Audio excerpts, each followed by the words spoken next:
Kajian Fathul Bari Syarah Sahih Bukhari Kitabul Adab bab ke 30 ya.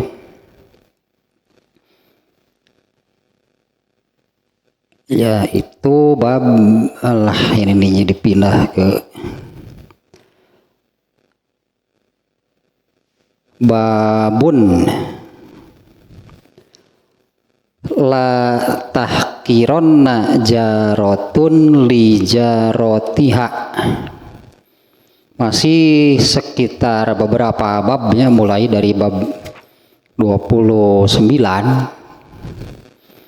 bab sekitar adab bertetangga, bab ke-30 sekarang ya, atau bab kedua ya dari pembahasan sekitar adab bertetangga. La tahkironna jarotun li jarotiha. Janganlah sekali-kali, ini pakai taukid dia judulnya. Ini judulnya yang ini kutipan dari hadis. Ya, kutipan dari lafadz hadis yang ada di bab ini. La tahkironna jarotun li jarotiha.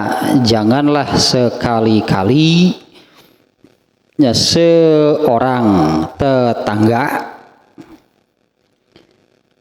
merendahkan tetangganya.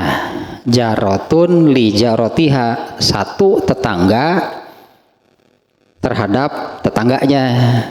Allah, atau terjemah bebas saja nih ya, maksudnya janganlah siapapun, maksudnya gitunya, janganlah sekali-kali siapapun merendahkan tetangganya. Di sini ada yang mahdzub. Apa itu mahdzub? Istilah dalam ya, di dalam ilmu nahwu shorof ya. Ada yang tidak disebut di sini. Janganlah sekali-kali ya siapapun merendahkan tetangganya. Merendahkan tetangga itu bukan merendahkan derajatnya gitu ya, bukan merendahkan orangnya, tapi di sini nanti masalahnya adalah pemberian tetangganya. Nah, kurang lebih demikiannya, yang ada yang tidak disebut begitu di sini. Janganlah sekali-kali siapapun menganggap merendahkannya. La tahkirona itu merendahkan, menganggap enteng, mengecilkan arti, berarti mengecilkan arti pemberian tetangganya.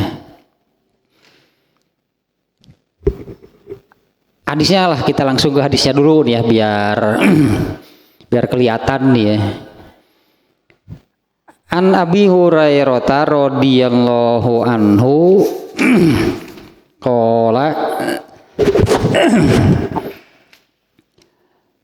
Rasulullah sallallahu alaihi wasallam, ya nisa al muslimati la tahkironna jarotun li jarotiha. Nah, itu tuh yang kata-kata tersebutnya, la tahkironna jarotun li jarotiha. Ini yang dikutip oleh Imam Al-Bukhari, dijadikan judul. Ya nisa al muslimat la tahkironna jarotun li jarotiha walau firsina syatin. Dari Abu Hurairah, Rasulullah sallallahu alaihi wasallam bersabda, ya nisa al muslimat, kita terjemah harfiahnya saja dulu nih ya. Wahai perempuan-perempuan muslimah, ya nisa al muslimat, ya wahai perempuan-perempuan muslimat, la tahkironna, janganlah sekali-kali, jarotun ya satu tetangga gitu kalau terjemah harfiahnya, merendahkan, menganggap kecil, arti tadilahnya ada yang dibuang soalnya di sini ya, memberi atau pemberian kepada tetangganya walau firsinasyatin, meskipun dengan apalagi terjemah harfiahnya kuku kambing. Ini kan kumanya kata tangan ngirim kuku doma, kuku bima kata tangan tuh kuku doma, meskipun dengan kaki kambing. Ini baru terjemah harfiah gitu ya. Janganlah, sekali lagi ini terjemahnya ya. Dari Abu Hurairah, semoga Allah meridhoinya, dari Nabi SAW atau Rasulullah SAW bersabda, wahai perempuan muslimah, janganlah seseorang, janganlah siapapun merendahkan arti pemberian tetangganya, atau janganlah merasa ini ya, janganlah merasa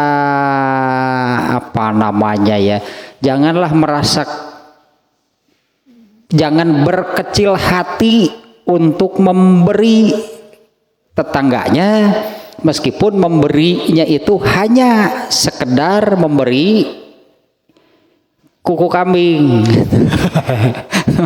Meskipun hanya memberi kaki kambing. Nah, itulahnya hadisnya. Hadis ini oleh Imam Al-Bukhari dimasukkan di dalam dua bab yang berbeda. Sekarang ini ya diantaranya di sini di dalam adab bertetangga, karena jelas-jelas di sini menyebut-nyebut tetangga ya. Satu lagi hadis ini oleh Imam Al-Bukhari dimasukkan dalam pembahasan atau kitabul hibah. Kita sukanya sering mendengar kata hibah, sudah jadi bahasa Indonesia, meskipun apa gitu makna hibah. Ada khusus di dalam Sahih Bukhari itu kitabul hibah wa fadliha wa tahridi ilaiha. Bahkan ini ya juz kitab Fathul Bari gitu ya. Kitab Fathul Bari itu kalau umumnya kitab Sahih Bukhari-nya itu dicetak terbagi menjadi 4 jilid atau 4 juz sebutannya, juz ke-1, juz ke-2, juz ke-3, juz ke-4. Dari banyak pembahasan di dalam Sahih Bukhari itu judul besarnya pakai kata kitab. Misalnya kitabul iman, kitabul ilmi, kitabul wudu, kitabus sholat, itu banyak pembahasan. Dimulai dengan kitabu kaifa kana badil wahyi. Ini Sahih Bukhari, gambaran saja sedikit. Diawali dengan kitab awal mula turun wahyu. Dan mungkin agak aneh. Ternyata terakhir sekali di dalam Sahih Bukhari itu kitabu tauhid. Justru tauhid itu oleh Imam Al-Bukhari disimpan di ujung. Nah, di tengahnya tadi ada kitabul iman, kitabul wudu, kitabul ilmi, kitabul wudu, kitabul sholat, kitabul siam, saum, kitabul haji. Nah, ada di antaranya nih kitabul hibah. Artinya pembahasan tentang hibah, wa fadliha, keutamaannya, keutamaan hibah, wa tahridi alaiha, dan dorongan anjuran untuk melakukan hibah. Justru ini nih juz ininya, jilid yang Fathul Bari-nya, Fathul Bari ini kan tafsir lah kalau untuk Al-Qur'an ya. Syarahnya Sahih Bukhari, tafsirnya Sahih Al-Bukhari, diantaranya ini kitab Fathul Bari. Karena yang menulis kitab syarah Sahih Bukhari itu sangat banyak paling menarik artinya Imam Bukhari untuk dikaji, kemudian ditafsiri. Seluruhnya ada 82 judul. Ini Fathul Bari salah satunya. Dan dari semua kitab syarah Sahih Bukhari itu, kitab Fathul Bari ini yang terbaik. Nah ini yang saya bawa justru Kitabul Hibah nih, bukan Kitabul Adab. Karena hadis urutannya, hadis ini kan oleh Imam Al-Bukhari disimpan di 2 kitab, di 2 bab yang berbeda. Satu di dalam Kitabul Hibah, satu lagi di dalam Adab Bertetangga. Nah di dalam Kitabul Hibah, hadis ini oleh Imam Al-Bukhari disimpan sebagai hadis nomor 1. Awal Imam Bukhari membahas tentang hibah, ini hadisnya, hadis yang pertama, yang barusan ini ya, tentang hibah. Hibah memberi dengan kuku kambing. Ini hadis pertama nih oleh Imam Al-Bukhari di dalam Kitabul Hibah. Mungkin ya entah kapan ya, mungkin entah kapan ya, Kitabul Hibah ini saya buka-buka gitu ya, seluruhnya terdiri dari 39 bab. Artinya cukup panjang Imam Al-Bukhari membahas tentang hibah, dan khusus Kitabul Hibah, bukan Kitabul Sodakoh, bukan Kitabul Infak judulnya, tapi Kitabul Hibah. Ada 39 bab seluruhnya. Kalau judul besarnya Kitabul Hibah, seperti Kitabul Iman kan judul besarnya, di dalamnya terdapat banyak bab-bab tentang sekitar iman. Kitabul Hibah semuanya ada 39 bab, berarti yang berkaitan dengan hibah. Judul besarnya Kitabul Hibah wa fadliha, keutamaannya, keutamaan hibah, dan wa tahridi alaiha, dan anjuran, dorongan untuk hibah. Saya baca meskipun sekilasnya, ada 39 bab, judul-judulnya sangat menarik. Intinya tentang, kalau boleh disebut, kita lebih mengenal infak sedekah. Nah, ini judulnya tentang inilah, kalau kita lebih mengenal dengan, berarti Imam Bukhari di sini membahas tentang infak sedekah nih, infak sedekah, keutamaannya dan dorongan untuk melakukannya. Sehingga YouTube Mansur lah, bukan karena bersedekah nanti napikan sampai cincin yang sedang dipakai saja dibuka, uang di dompet saja sampai bisa dikeluarkan.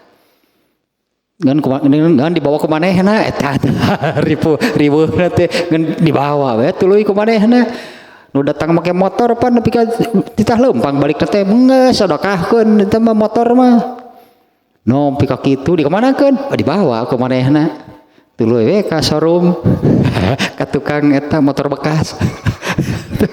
Bener, ternyata ada anjurannya, sangat ditekankan berarti oleh Rasulullah. Ada 39 bab, judul-judulnya juga sangat menarik, yang pantas kalau disimpulkan secara garis besar adalah Imam Bukhari, keutamaannya dan dorongan untuk melakukannya. Ini memang sedikit melebar saja nih ya, dari sekarang ini kan ada bertetangga sebetulnya kan. Karena hadisnya yang sekarang di bab ini, itu masalahnya tadi oleh Imam Bukhari itu disimpan di dalam 2 bab yang berbeda. Kalau ini adab, ya itulah bertetangga itu apa namanya, jangan sekali-kali mengecilkan arti.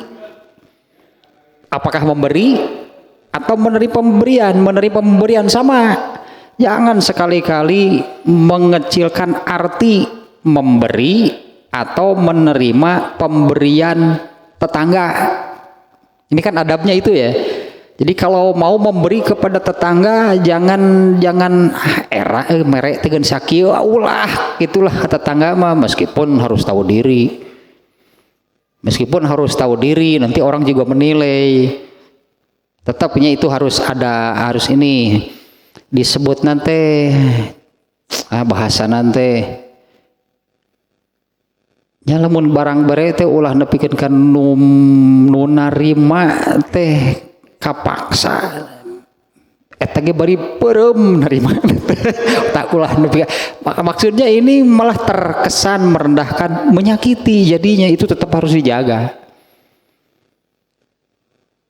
Jangan sampai ketika memberi itu si penerima yang menerima itu malah merasa direndahkan, merasa dihinakan, ya itu juga memang nggak boleh. Artinya Rasulullah di sini menekankan dengan tetangga itu saling memberi meskipun orang yang merasa ya apa yang bisa saya berikan, ayak yang boga teh kuku kambing tadi sok kadinya digulai kukuna digulai lah pokoknya mah sok kirimkeun. Artinya bukan dalam makna yang hakiki sih, masa kuku mereka kambing tadi ge mun mereka kuku bima puguh tadi mereka kuku bima mah puguh. Ada saya secara pribadinya tertarik gitu ya, ini nanti kapan-kapan gitu ya membahas tentang ini, Kitabul Hibah. Ini Membohori membuat judul tersendiri tentang hal ini. Ternyata ini intinya itulah kita lebih mengenal dengan sebutan infak sodakoh secara umum. Karena juga mumpung ingat gitu ya hadis yang ini, hadis yang menerangkan bahwa nantinya di akhirat setiap orang akan didudukkan di satu tempat, tentu asing bagi siapapun, tempat tersebut asing, dan Allah akan mengajaknya berbicara tanpa penerjemah. Setiap orang akan didudukkan di satu tempat dan Allah mengajaknya berbicara tanpa penerjemah. Nah, karena tempat itu asing lah, barangkali ini secara naluri yang namanya manusia kalau berada di tempat asing akan melihat sekitar pasti. Maka dia lihat ke sebelah kanannya tidak ada apapun yang terlihat kecuali jumlah pahala yang sudah dikumpulkannya. Ketika melihat ke sebelah kirinya tidak ada yang terlihat kecuali jumlah dosanya yang telah dia perbuat. Dan ketika melihat ke depan, api neraka menyala-nyala persis di hadapannya. Tapi ke belakang memang di hadisnya tidak diterangkan gitu ya, melihat ke belakang, hanya itu yang disebut. Hanya itu saja nih yang artinya ini salah satu kondisi, salah satu situasi yang akan dihadapi, dijalani oleh manusia nanti di akhirat. Nah, lanjutannya kemudian Rasulullah SAW memerintahkan selamatkan diri kalian dari api neraka, meskipun hanya dengan sodakoh sebutir kurma. Sebutir kurma itu sesuap nasi mungkinnya, bukan hakiki emang kita harus kurma sih. Bala-bala di urang mah biasa nage. Bala-bala we jeung eta cireng isi. Cireng bumbu. Cubi bubur sipun gak sagala. Maksudnya meskipun hanya dengan ya sebutir kurma teh sahuapeun, artinya meskipun hanya dengan sesuap nasi kah, seteguk air kah, gitulah. Pokoknya sedekah gitu.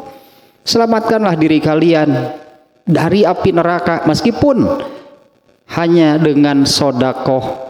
Nah, gitulah bahasa kitanya ya, sesuap nasi kah, seteguk air kah.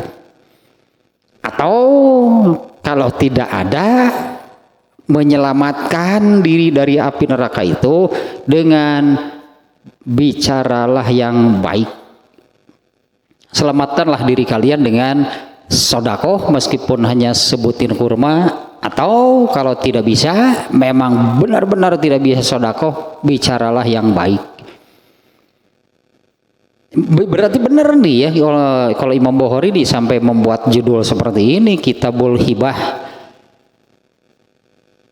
Artinya pembahasan-pembahasan tentang hibah, keutamaan dan dorongan untuk melakukannya. Artinya kan dengan itu ya, meskipun hanya dengan sebutir kurma. Artinya kalau bisa bersedekah pigawe gitulah, lakukan. Ini masa cuma sebutir kurma? Ya kalau memang kemampuannya sekian. Ya beda deui atuh kalau mampu memberi sekilo, anger we nu dibikin sama sebutir. Kopet. Naon gitu teh ngaranna teh. Pedit keket mengkene pokona mah merengkel cap jahe buntut kasiron. Gitu dengan buntut kasiran mun kitu-kitu teuing sih atuh nyoan dipirit pokona mah sebutna teh. Padahal meskipun hanya dengan sebutir kurma itu artinya sedekahnya memang hanya mampu sekian, lakukan sedekah mah gitu. Karena di hadis itu, di hadis barusan itunya, selamatkan diri kalian dari api neraka, itu yang Rasulullah anjurkan untuk menyelamatkan dari api neraka teh. Sedekah meskipun hanya dengan sebutir kurma atau dengan berbicara yang baik. Nah kesini nih hadisnya ya, insya Allah lah, mudah-mudahan kapan-kapan nih Kitabul Hibah, keutamaan dan anjurannya, dorongan untuk melakukannya. Karena ya terkait dengan hadis barusannya sangat ditekankan berarti oleh Rasulullah SAW untuk melakukan infak, sedekah, hibah, hadiah. Bentuknya banyak nanti. Ya, infak, sedekah, hadiah, manihah, wakaf, pokoknya semuanya kan mengeluarkan sebetulnya, tapi beda-beda bentuknya. Nah ke hadis ini dulu nih yang pokok nih ya. Kalau di sini ini sekali lagi yang saya bawa itu Kitabul Hibah, karena urutannya di dalam Sahih Bukhari itu Kitabul Hibah itu urutan kalau dari Kitabul Badil Wahyi, Kitabul Iman, Kitabul Ilmi, Kitabul Toharoh, Kitabul Hibah ini urutannya ke-51. Kalau Kitabul Adab itu ke-58. Jadi lebih dulu di Kitabul Hibah, sehingga penjelasan tentang hadisnya itu ada di sini. Makanya yang saya bawa ini Kitabul Hibah, ini bukan adab bertetangga. Nah, penjelasannya nih tentang hadisnya nih ya. Yang pertama tentang seruan dari Rasulullah SAW ketika isinya melarang. Isi hadisnya tadi melarangnya, Rasul itu melarang sesuatu, la tahkironna jarotun li jarotiha. Nah, ini isinya larangan, jangan sekali-kali. Kalau kita terjemah bebasnya tadi, janganlah sekali-kali, siapapun artinya jangan sekali-kali. Menurut Ibnu Hajar Al-Asqalani ya, di ujung di akhir pembahasan hadis ini, Ibnu Hajar Al-Asqalani itu larangan ini untuk siapa? Apakah untuk memberi atau untuk menerima? Nah ternyata ini bisa kedua-duanya. Artinya yang mau memberi jangan merasa berkecil hati karena pemberiannya yang bisa saja tidak bernilai, ya sebutir kurma lah katakan. Kalau mau memberi jangan malu, jangan berkecil hati kalau memang kemampuannya memang sekian. Atau yang menerima tetangganya, kalau di Kitabul Adab tetangga, kalau di dalam Kitabul Hibah kan bukan dengan tetangga. Kalau Kitabul Hibah ini kan tidak terbatas dengan tetangga kan, umum saja kepada siapapun artinya. Meskipun di dalam hadis ini tetangga, tapi masalah hibahnya oleh Imam Bukhari dimasukkan ke dalam Kitabul Hibah, bahkan itu hadis yang pertama, tidak membatasi, berarti hal ini hanya sebatas dengan tetangga. Nah, yang menerimanya pun jangan merendahkan arti pemberian. Tapi kan tadi sesuaikan ya, jangan sekali-kali merendahkan arti pemberian seseorang. Meskipun nilainya memang rendah, ya sebutir kurma apa nilainya? Kalau sekilo mungkinlah bernilainya. Kalau sekilo kurma itu kira-kira ada berapa butir? Namun sekilo gitu misalnya kan ada nilainya. Kalau sebutir kurma mah dinilai nominalnya juga berapa, dimakan bikin kenyang juga enggak. Tapi karena tikoroge moal sebetulnya. Nah tapi karena tikoroge henteu eta mah nyelape kabeh nah huntu. Katalag acan beres dicapek teh eueuh durek ditalag. Atuh dasar jenil gerak korma sajenil. Teu nepi kana tikoro acan atuh eta mah. Artinya anggaplah jadi tidak bernilai. Kalau satu butir kurma itu disebutnya kan dinilai nominalnya juga berapa, kemudian kalau dimakan bikin kenyang juga enggak. Jangan merendahkan kalau memang si pemberi itu kemampuannya hanya sekian. Beda lagi memangnya, beda lagi dan tidak bisa disalahkan. Ada ayat langsung, ayat yang memang ayatnya yang janganlah kurang lebih maknanya saja nih yang saya ingat dari ayat tersebut. Jadi jangan sekali-kali memberi bersedekah bahasa kitanya ya, jadi bahasa kita janganlah sekali-kali memberi atau bersodakoh disertai dengan hal yang menyakitkan. Artinya yang menerima itu malah jadi sakit hati diberi itu. Yang menerima itu malah sakit hati itu diberi itu. Bisa karena pemberiannya, bisa juga bukan pemberiannya, tapi setelah diberi tuluy dia omong-omong, wah si eta mung ditulungan ku aing ngom semodar meureun. Oh tetep sungguhan ayeuna nganuhunkeun, nah kudu dinuhunkeun wae ku jelema atuh. Jadi mengharap balasannya itu ucapan terima kasih dari orang atau berharap pahala dari Allah. Rugi kalau orang nggak berterima kasih. Artinya kalau kita memberi kemudian orang yang diberinya itu tidak mengucapkan terima kasih, kita rugi nggak? Dan itu kan sebetulnya karena kalau memang ketika kalau sodakoh itu kan tadi jelas amal soleh ya. Sodakoh itu kan salah satu amal soleh.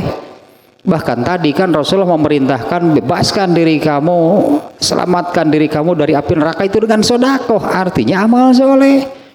Kalau amal soleh itu kaitannya hanya dengan Allah, berarti kenapa masih mengharapkan ucapan terima kasih dari sesama manusia? Bahkan setelah memberi sebetulnya lupakanlah nganuhunkeun heug teu kajeun gitu, dinuhunkeun bae teu dinuhunkeun bae teu rugi. Dan dinuhunkeun gitu untung sebenarnya apa? Ya kalau orang mau ucapan terima kasih, kita untung nggak? Apa sih untungnya? Lalu orang tidak mengucapkan terima kasih, kita rugi nggak sebetulnya? Kalau memang dasarnya ketika bersodakoh itu ikhlas, ikhlas lillahi ta'ala, Allahu Akbar dengan hunkeun teh. Koma ya tongko ikhlas nah lillahi ta'ala. Tapi itu teu nuhunkeun si eta nya teu nuhunkeun acan diomong-omong we ketika orangnya tahu. Ya ketika orangnya tahu apalagi kemudian timbul rasa marah sampai misalnya keluarlah ucapan yang demikian. Contohnya si eta mun teu ditulungan ku saya wah itu malah geunaheun teh atuh narima teh gitu-gitu mah. Ini kudu nganuhunkeun ai merena teh sabaraha ari nganuhunkeun kudu seumur hirup amung narimana. Ai mere teh sabaraha nganuhunkeun kudu seumur-umur teu harayang narimana ge. unggal panglih eta kudu dukuh masalah basa ditulungan teh aing di seumur umur ge balikeun deui kitu. Enggak sangat hutang tak ku aing dibayar. Pusing tung nama. Enggak sangat hutang tah dibayar ku aing ayeuna mah. Kudu dikitukeun wae gitu. Hayo dia ngomong itu ada di ayatnya kurang lebih lah mananya demikian ya. Jangan sampai memberi bersedekah itu kalau di ayatnya itu disertai dengan hal-hal yang menyakitkan. Nah, diantaranya ini di latah kirona maknanya bisa jadi kepada yang memberinya. Yang memberi artinya jangan merasa malu, jangan berkecil hati karena memberi sesuatu yang ya nilainya rendah, tapi kan memang sesuai kemampuan. Udah dipaksakan ngedeun mejrel cukup udah dipaksakan ngedeun mejrel kah yang merenu gede rek iraha bisa nah atuh. Kalau memang mengukur kemampuannya, ya kemampuannya memang sedikit, kemampuannya rendah, tapi ingin memberi yang di luar batas kemampuannya, mal jadi nepi ka iraha ge atuh sedekah teh. Hayo we nungguan ke mun boga duit mah moal nepi ka iraha ge atuh pikiranna kitu mah. Tapi kalau saya ingin bersedekah, pasti oleh Allah diberi rezekinya untuk bersedekah. Belum tentu besar, tapi adalah gitunya untuk bersedekah sesuai dengan kemampuan. Tapi kalau berpikirnya nantilah kalau saya sudah kaya, sing miskin si acik urang tidak bisa nepi ka paeh tah. Moal sedekah lagi nungguan beunghar mah, karena semakin kaya orang itu sebetulnya semakin merasa miskin. Semakin kaya justru ya ini karakter asli maksudnya ya. Apa namanya karakter atau tabiat asli manusia, justru semakin kaya itu akan merasa semakin miskin, dalam arti beuki lebar rek mere teh beuki beunghar beuki lebar. Dalilnya dalilnya menu ieu dalil populer ini yaitu manusia itu apabila manusia itu apabila sudah memiliki satu lembah emas, maka dia menginginkan yang kedua. Tah mikirna teh kitu, lain ngaluarkeun. Manusia itu apabila memiliki satu lembah emas, berarti kan berapa satu lembah emas itu kan banyak, amat banyaknya kekayaannya. Yang terpikir apa? Dia ingin memiliki lembah yang kedua. Artinya jumlah kekayaan yang lebih banyak lagi. Kalau sudah memiliki 2 lembah emas, dia berpikir bukan mengeluarkan, bukan sedekah infak, dia berpikir untuk memiliki lembah emas yang ketiga dan seterusnya. Dan baru berhenti berpikir demikian setelah mulutnya penuh dengan tanah. Itu redaksi hadis ya, kurang lebih terjemah demikian. Dan baru berhenti demikian setelah mulutnya dipenuhi dengan tanah. Itu tabiat asli manusia. Nah, kalau berpikir nanti sudah kaya, emang iya gitu, kalau Allah takdirkan menjadi kaya, jadi rajin sedekah, boro-boro dia akan semakin sayang untuk mengeluarkan hartanya, beuki lebar, beuki loba teh. Nah, ini kembali lagi ke sini. Yang pertama tentang panggilan ya nisa al muslimat. Ini panggilan yang aneh, jarang Rasulullah panggilan ya nisa al muslimat. Pembahasannya pun cukup alot lah gitunya, ini apa sih panggilannya seperti ini gitunya. Banyak yang berkomentar, meskipun pada akhirnya panggilan ini dengan panggilan seperti ini ternyata hadis ini berlaku untuk semua orang kan, bukan hanya perempuan, karena nisa al muslimat itu perempuan muslimah.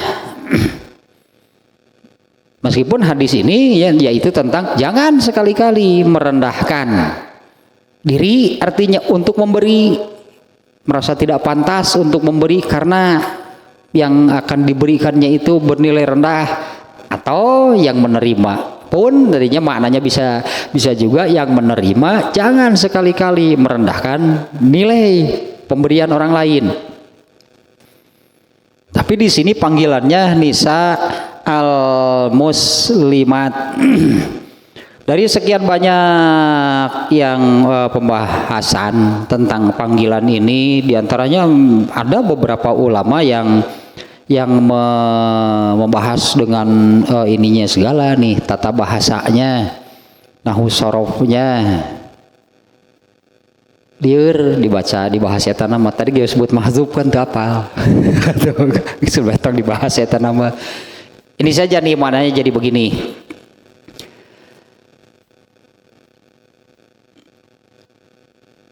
Tawjihuhu annahu khotoban nisa abi ayuniha. Ini ya pada akhirnya lah gitunya.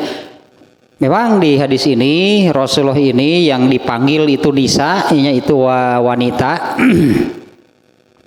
Fa aqbala binidaihi alaihinna. Nah Rasulullah itu berarti yang mengutamakan, mendahulukan yang diseru oleh Rasulullah itu memang mereka. Beda dengan seperti bahasanya galib. Kalau di dalam Al-Quran itu misalnya ya ayyuhallazina amanu kutiba alaikumusiyam. Kalau menurut tata bahasanya allazina amanu itu laki-laki, yang diseru laki-laki. Nah, tapi kalau seruan seperti ini berlaku untuk seluruhnya. Ya ayyuhallazina amanu kutiba alaikumusiyam. Nah, buktinya kan yang wajib saum laki-laki juga perempuan. Tapi kalau yang dipanggil perempuan, nah berarti laki-laki enggak. Biasanya demikian gitu maknanya. Tapi kalau di hadis ininya berdasarkan penjelasan Ibnu Hajar Al-Asqalani ini di kitab Fathul Bari, maknanya bukan hanya perempuan, laki-laki juga sama masalahnya, yaitu dilarang mengecilkan arti pemberian. Intinya demikian nih ya hadis ini. Tapi yang didahulukan oleh Rasulullah itu adalah perempuan. Dengan maksud karena nisanya di sini diidofatkan, disandarkan kepada al-muslimat, ini sebagai pujian dari Rasulullah SAW.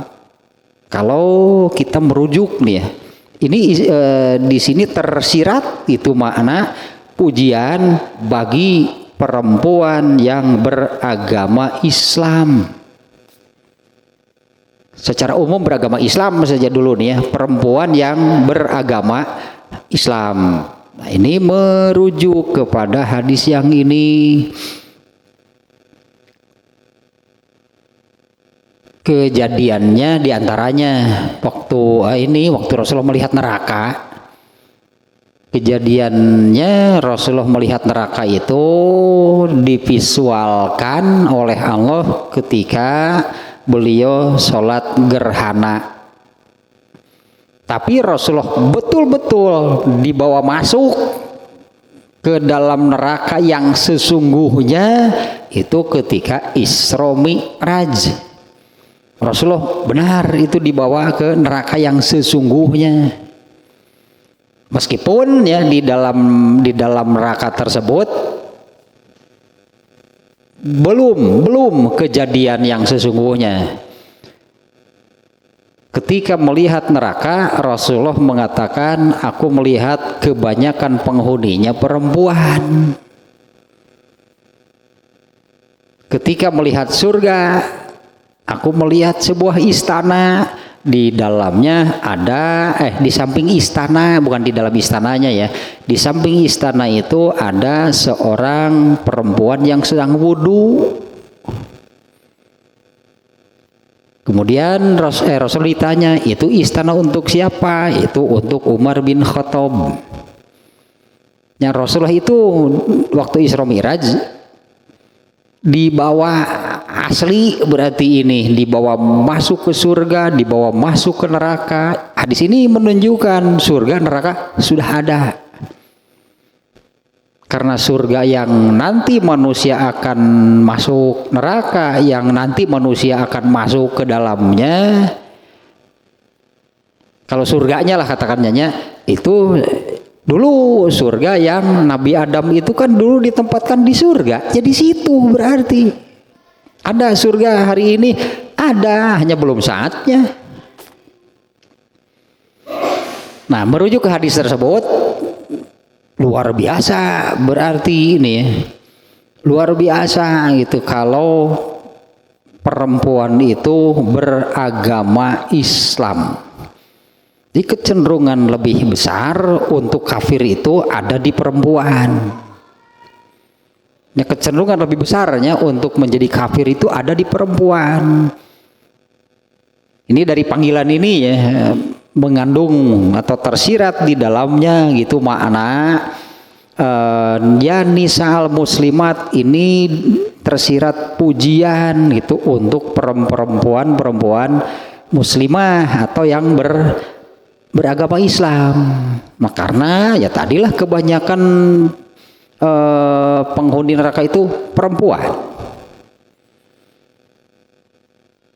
Kemudian biasalah mengerucut gitu kan. Mengerucut karena sama juga sebetulnya dari akhirnya banyak terkait dengan hadis lain sih ya, ini masalahnya nih. Hadis tentang ini silaturahmi gitu. Oh, pembahasannya di hadis ini sih tentang hilangnya amanah. Ya, tentang hilangnya amanah dari manusia secara umum. Padahal amanah itu Allah masukkan, Allah simpan di dalam lubuk hati manusia yang paling dalam gitu supaya tidak hilang. Ternyata hilang juga. Di mana amanah itu kan salah satu dari dua hal yang menjadi pengawal untuk itu menyelamatkan seseorang ketika melewati titian jahanam, menyeberangi sebuah titian jembatan menuju surga gitu, dari mahsyar menuju surga. Di dalam hadisnya ternyata dan yang berhak, yang dibolehkan menyeberang oleh Allah itu hanya orang Islam. Kalau orang kafir menyeberang ke sana mau apa? Karena mereka sudah dipastikan tidak akan masuk surga.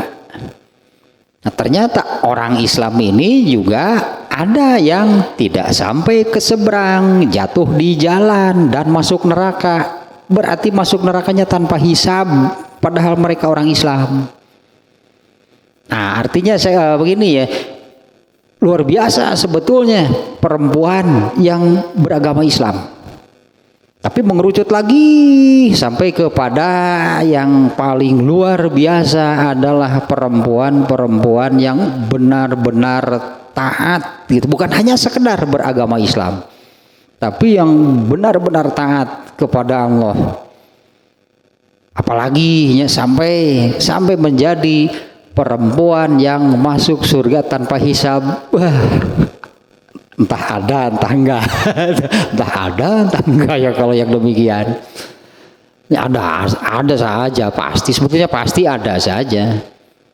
Ya, karena siapapun kan yang berhak dan bisa itu. Sebetulnya itu siapapun berhak dan bisa mampu sebetulnya menjadi manusia yang masuk surga tanpa hisab. Meskipun perjuangan dan doanya amat berat. Nah, kalau merujuk ke sana, menjadi seorang perempuan muslimah atau beragama Islam saja ini oleh Rasulullah sudah dipuji yang demikian. Nah, karena tadi kebanyakan penghuni neraka adalah perempuan. Nah, itulah maknanya ya, tersirat makna yang demikian ya panggilannya. Nah, kemudian satu hal lagi pada iya madang ya udah nggak ari menerangkan Sahih Bukhari isinya bukan hanya sekedar makna hadis. Ibnu Hajar ini kan menerangkan kitab Sahih Bukhari nya bukan hanya sekedar menerangkan makna hadis. Rada hese nu ieu mah ye. Sahih Bukhari itu ternyata menyebar ke bawah teh ke generasi berikutnya. Ternyata itu menjadi melalui beberapa jalan sebutlahnya, melalui beberapa jalan dan kemudian terjadi sedikit-sedikit nyomong nggak banyak, sedikit-sedikit tidak banyak juga apa namanya ya tidak signifikan lah mungkin kalau sekarang bahasanya. Terjadi ada perubahan redaksi. Di antaranya hadis ini, kalau tadi redaksinya seperti ini, la tahkironna jarotun, janganlah sekali-kali merendahkan satu tetangga, jarotun. Nah, pada salah satu jalan hadis Sahih Bukhari ini ada yang pada kata jarotunnya itu ada huruf jar. Tayunu hesena. Pada jarotunnya sekali lagi redaksinya seperti ini yang tertulis di sini ya. Latah kirona jarotun. Pada salah satu manuskrip mungkin sebutannya Sahih Bukhari ada yang redaksinya latah kirona li jarotin, bukan jarotun tapi li jarotin. Lamnya itu huruf jar, satu huruf lam li jarotin, tapi ini cukup mengubah makna. Nah, dengan tambahan lam ini maknanya justru menjadi kebalikan. Kalau tanpa tambahan lam latah kirona jarotun, ini maknanya memberi. Tapi kalau latah kirona li jarotin, janganlah sekali-kali merendahkan pemberian tetangganya. Jadi kalau jarotun itu memberi, kalau pakai ada huruf lam itu maknanya menjadi yang dilarang merendahkan itu yang menerima. Ya anggaplah jadi ada dua redaksi hadis ini dengan makna yang demikian. Maknanya dua-duanya juga benar maknanya. Di ujung pembahasannya Ibnu Hajar Al-Asqalani akhirnya mengambil kedua-duanya. Bagi yang mau memberi artinya jangan merasa tidak pantas untuk memberi karena nilainya yang sangat kecil, nilainya rendah. Padahal memang kemampuannya sekian. Jangan sampai tidak jadi, itu artinya ya karena merasa malu untuk memberi karena pemberiannya ini kan apa namanya tidak seberapa, bernilai rendah. Kalau pakai lam tadi yang dilarang merendahkan itu adalah yang menerima. Yang menerima nah barang berete kajian mere sakitu. Memang kemampuannya sekian, artinya kan mengukur kemampuan yang yang memberinya.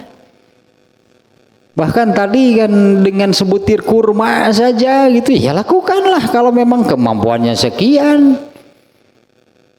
Bukan artinya sebutir kurma itu memberinya sekian.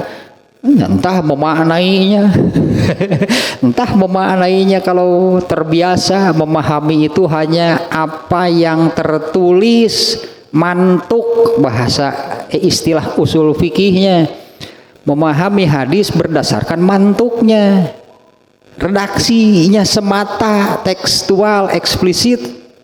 Maka untuk menyelamatkan diri dari neraka itu dengan sedekah apa? Sebutir kurma, hadisnya juga kan sebutir kurma.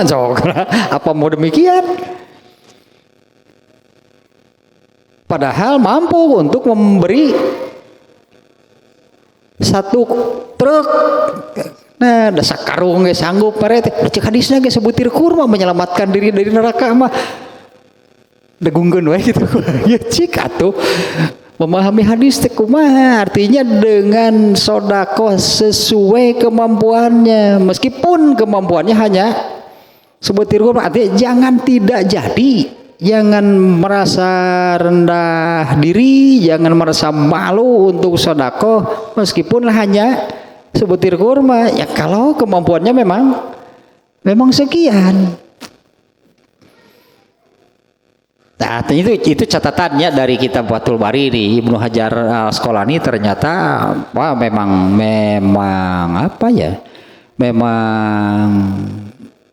sempurna lah itu Imam Bukhari Ibnu Hajar Al-Asqalani-nya nih mengkaji, meneliti dulu Sahih Bukhari-nya sampai ada perbedaan redaksi hadisnya pun bisa ditemukan.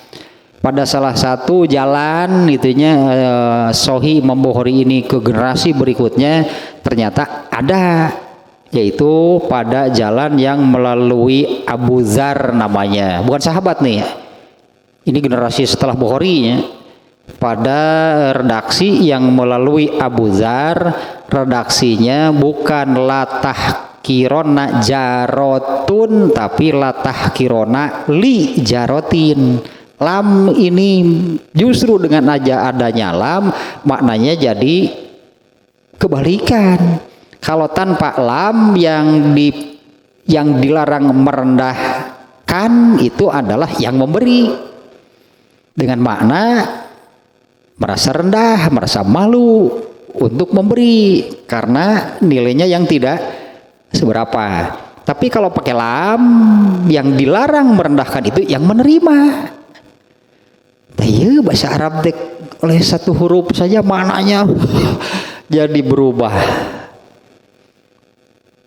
Ibnu Hajar Al-Asqalani pada akhirnya mengambil kedua-duanya. Benar kedua-duanya juga. Artinya yang mau memberi jangan merasa rendah. Yang mau menerima juga jangan merendahkan pemberian. Kalau memang dua-duanya yang memberi merasa ya memang kemampuannya sekian, mau bagaimana, tadi sebutnya tidak dipaksakan ke gedeun mejrel atau dipaksakan ke gedeun mejrel atau.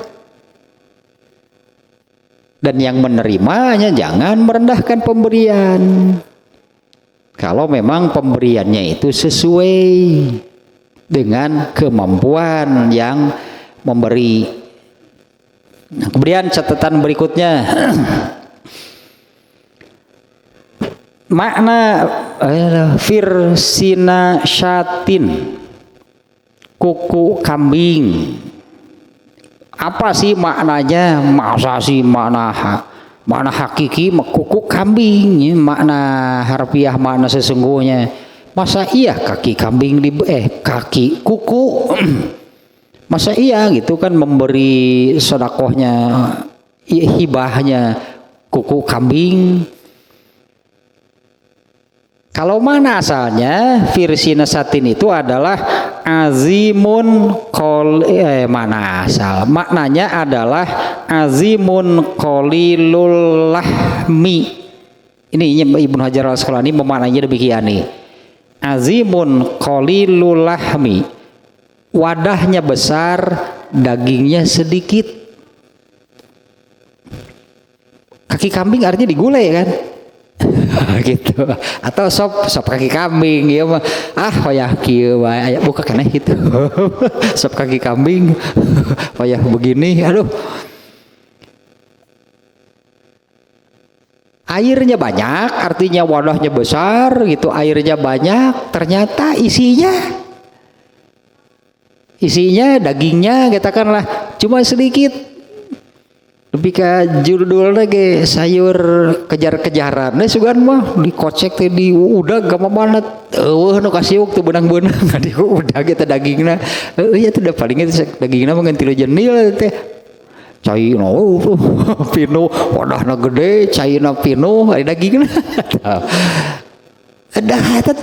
pokoknya jangan tidak jadi itu intinya malah jangan tidak jadi dengan alasan malu untuk memberi karena yang diberikannya itu dia nilai rendah sedikit sanajan gitu getah azimun qalilul lahmi wadahnya besar airnya banyak dagingnya tilu jendil itu gitu. Dagingnya tilu jendil disiuk eta di tehangan dagingna teu kapanggih dibahekeun teh caina kakara eta daging tilu sikil ngagunuk dijuru di hadapan panci keun bahaya atuh sakitu oge lah itu maknanya ya azimun qalilul lahmi. Nah, kemudian wa usyira bidzalika ilal mubalagati fi ihda isyai'il yasiri wa qabulihi. Nah, ini maknanya nih Ibnu Hajar al-Asqalani memaknainya demikian. Di dalam hadis ini Nabi berisyarat atau tersirat maknanya adalah al mubalaghah fi ihda isyai'il yasir. Nabi itu menyebut hal yang paling kecil gitulah. Hal yang paling sedikit dalam hal berhibah, dalam hal memberi. Artinya sekecil apapun kalau mau diterjemah bebas mah. Janganlah seseorang merasa rendah atau merendahkan pemberian orang lain yang pemberian sekecil apapun gitulah. Pemberian orang jangan direndahkan sekecil apapun pemberiannya. Itu maknanya hanya menjadi demikiannya. Jangan merendahkan pemberian orang sekecil apapun pemberian tersebut. Dan juga jangan merasa rendah kalau mau memberi sekecil apapun pemberian yang bisa dilakukannya. Itu maknanya menjadi demikian berarti. Ya isyaratun ilal mubalaghati fi ihda'i syai'il yasiri wa qabulihi baik memberinya ataupun menerimanya. Kemudian catatan berikutnya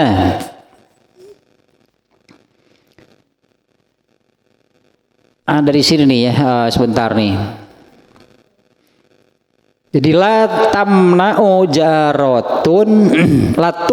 jaratun minal hadiyati li jarati hal maujud. Nah, jadinya seseorang jangan terhalang, artinya jangan terhalang, jangan sampai tidak jadilah gitu sebutannya ya.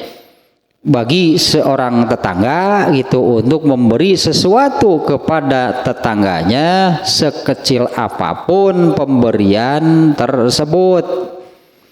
Nah, yan bagi antajuda laha mestilah harus pantas itu apa bahasanya ya seharusnya seorang tetangga Allah jangan menyebut tetangga lah seseorang terhadap tetangganya gitulahnya. Nah semestinya siapapun terhadap tetangganya itu antajuda laha bahasa Sunda nama berehan apanya bahasa ininya berdermawan lah terhadap tetangga namanya.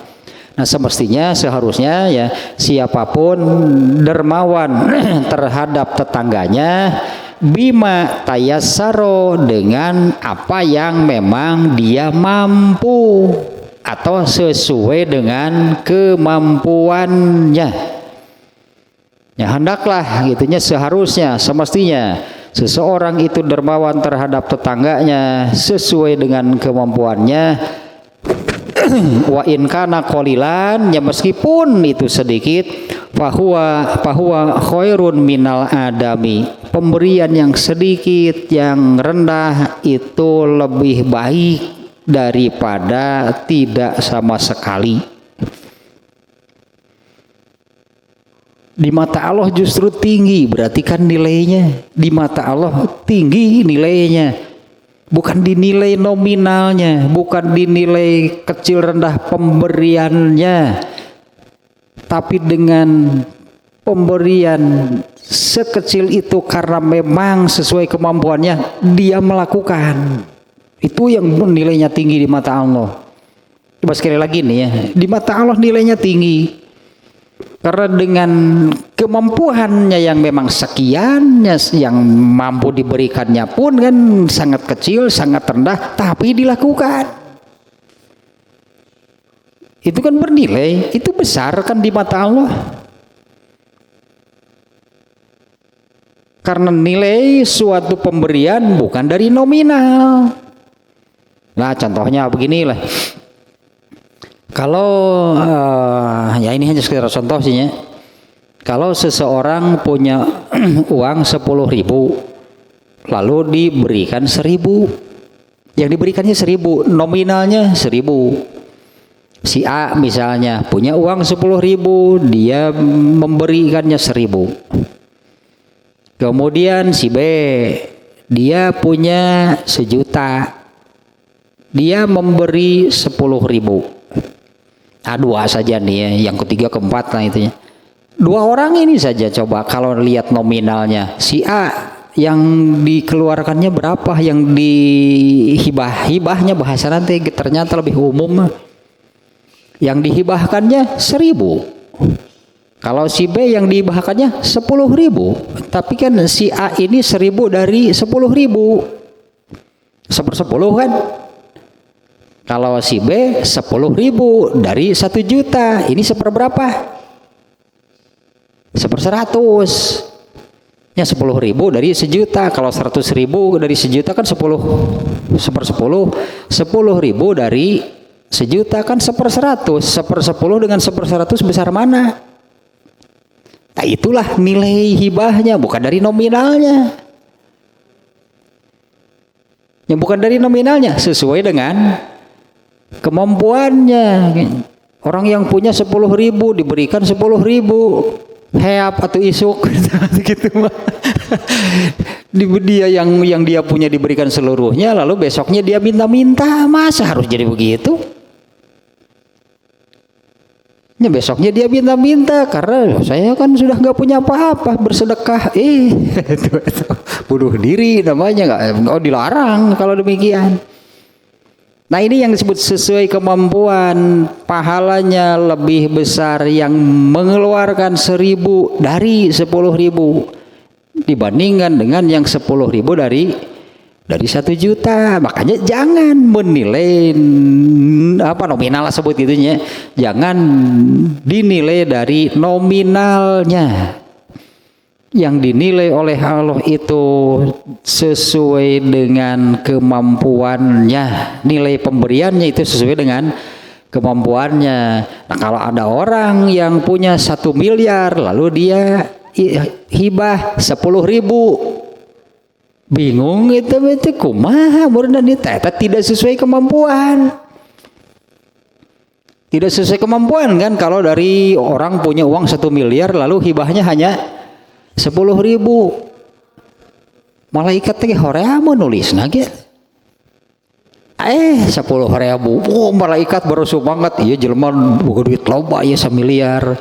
Sigana ngeluarkeun ge rada badag. Ada pek ngeluarkeun 10.000, mangsina ge 15.000 aing mung teuing nuliskeun ge horea. Mahal mangsina ge, mangsi malaikat mah. Apalagi di eta apalagi dengan maksud juga dengan ada maksud lah merendahkan yang diberi, bere ceban lah geus eta mah jadi dosa, tadi tulis lagi dina dosa, sama karena pemberiannya itu disertai dengan hal yang menyakitkan si pemberi. Jadi kan ada sedekah itu malah jadi dosa karena disertai atau diikuti dengan hal yang menyakitkan. Nyeri teh narima lagi. Taan tapi kudu bari peureum tapi kaceurik teu narima teh. Ari henteu kepaksa. Tapi sampainya istirahat teh nyeri hate narimana ge. Itu diterima kumaha? Tarima menyakitkan atau menyakitkan menerima pemberian lain atau malah menyakitkan. Nah kemudian nih keterangan berikutnya.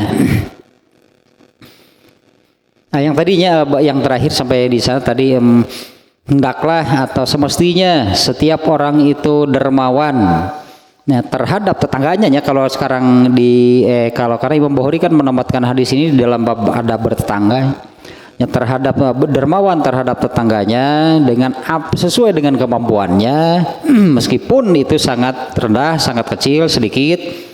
Di mana hal itu lebih baik dibandingkan dengan tidak sama sekali. Nah, kemudian kesimpulan ini yang ada di Kitabul Hibah nih ya. Kesimpulannya ada dua nih. Satu, di dalam hadis yang lain, belum sampai kesimpulan nih. Ini di dalam hadis yang lain nih. Di dalam hadis yang lain yang diriwayatkan melalui Aisyah, yang tadi ini hadis ini dari Abu Hurairah. Pada hadis lain melalui Aisyah, Rasulullah SAW bersabda, ya nisa'al mu'minin, bukan muslimat. Ya, wahai perempuan-perempuan kaum mukminin, tahadau saling memberilah. Tahadaunya menggunakan segitulah belah bahasa Arab dah lirah. Saling memberilah. Wahai perempuan-perempuan kaum mukminin, saling memberilah. Walau firsinasyatin, meskipun takilahnya dengan pemberian sekecil apapun, bukan harus jangan memahaminya kalau memahami tekstual kan gulai kambing atau sop kaki kambing, padahal ini maksudnya mubalaghah fil qalil atau untuk menunjukkan dengan sesedikit apapun maksudnya gitulahnya. Wahai perempuan-perempuan kaum mukminin, saling memberilah kalian meskipun dengan pemberian yang paling sedikit, paling rendah. Fa innahu yunbitul mawaddata wa yuzhibul dogoin. Karena ini redaksi hadis nih ya.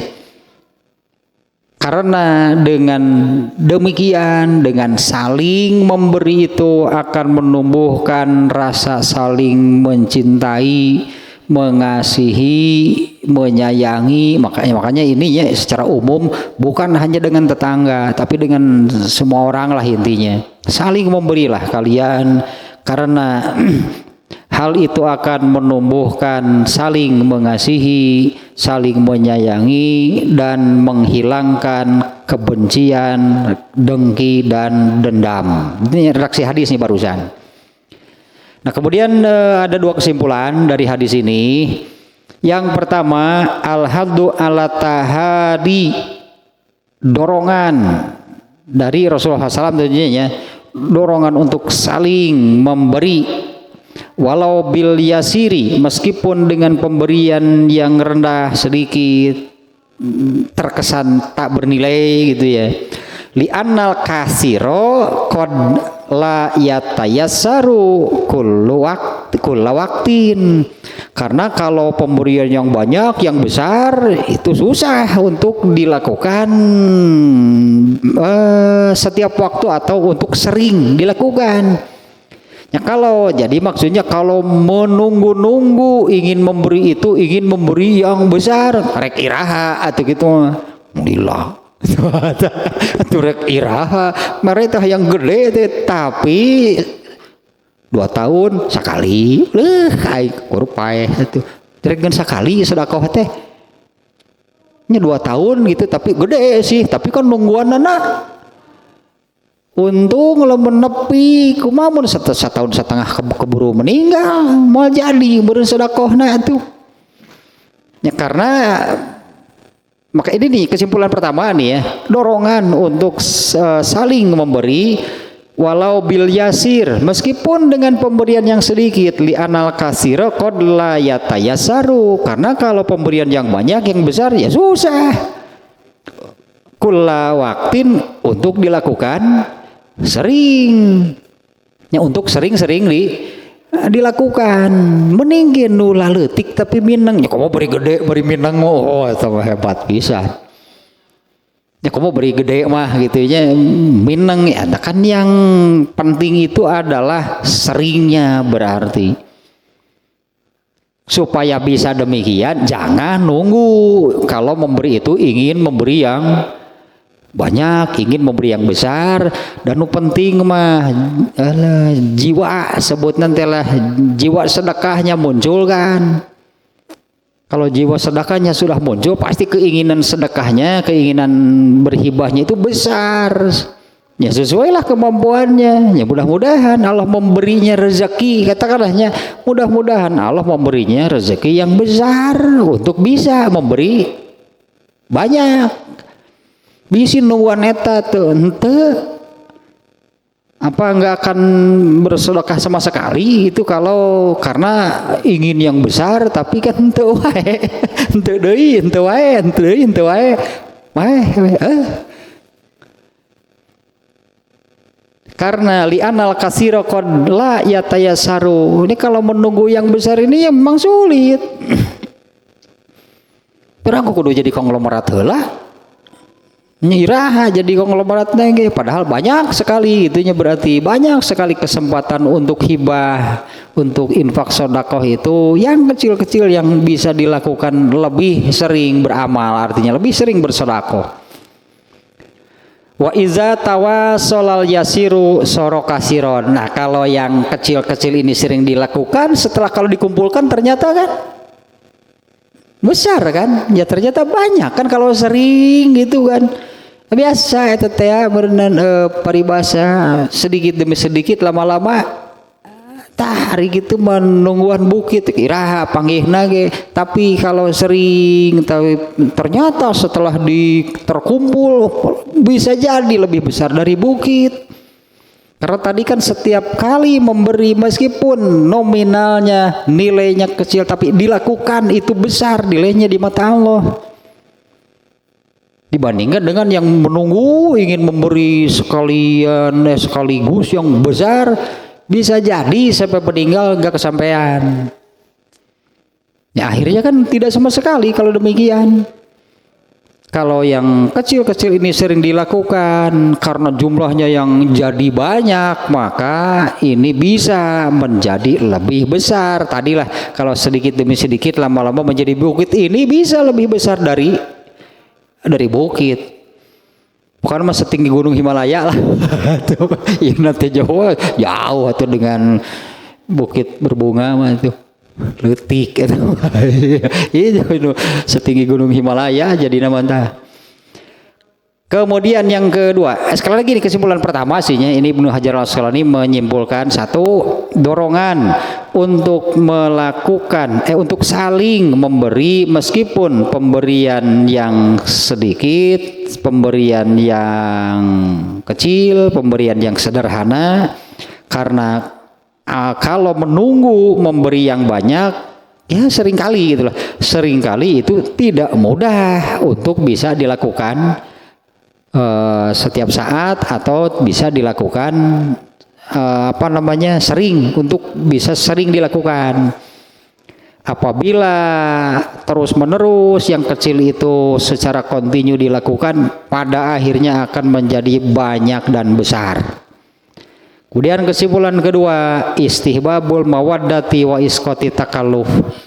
Sangat dianjurkan sangat istihbab itunya sangat dianjurkan untuk saling mengasihi, saling menyayangi, wa isqatu takalluf dan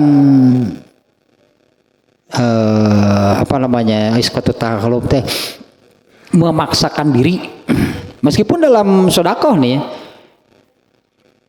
hilangkan gitu kesan memaksakan diri, sesuaikan saja dengan kemampuan. Tanpa memaksakan diri itu seperti yang barusan sudah tahu uangnya cuma 10.000 disedekahkan semuanya, itu memaksakan diri karena ingin besar sedekahnya, ingin 10.000 karena melihat orang sedekahnya 10.000, ya iyalah orang sedekah 10.000 karena dia punya 1 juta. Nah, kalau kita yang punya 10.000, orang lain sedekah 10.000, saya juga ingin 10.000. Nah, itu takaluf, berarti itu tidak boleh iskote, buang lah gitu, buang itu hal-hal tersebut. Ini kesimpulan kedua nih ya, istihbabul mawaddah. Ya, sangat dianjurkan untuk saling mengasihi, saling menyayangi, wa iskotut takalluf dan membuang, menghilangkan takalluf. Kalaupun dimanai khususnya takalluf, secara umum juga memang tidak boleh takalluf di dalam bersodakoh.